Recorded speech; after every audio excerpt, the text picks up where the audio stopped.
तुकाराम मुंडे आता पुन्हा एकदा चर्चेत ठरतायत. कुठे त्यांच्या प्रतिमेला दुग्धाभिषेक झालेला आहे.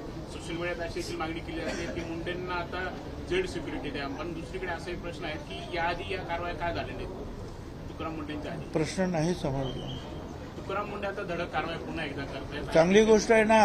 अवे अन्न आहे, दूध आहे, खायचे पदार्थ आहे, पिण्याचे काही पदार्थ आहे, या सगळ्यामध्ये भेसळ सर्रास होते आपल्या सगळ्यांना माहिती आहे.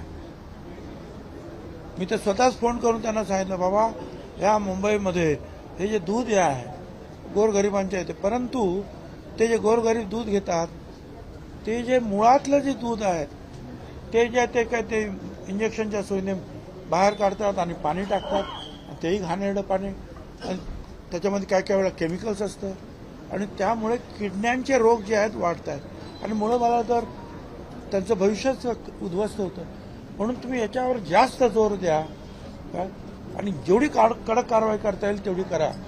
अन्नधान्यामध्ये औषधांमध्ये भेसळ करणाऱ्यांना अतिशय कडक मोका लावायचा असेल तर मोका सुद्धा लावलाच पाहिजे. कारण त्यामुळे जे आहे तुम्ही अनपेक्षितरित्या तुम्हाला माहीत असताना सुद्धा तुम्ही लोकांचे जीव घेता, खोटी औषधं भेसळ वगैरे देऊ. म्हणून हे आवश्यक आहे.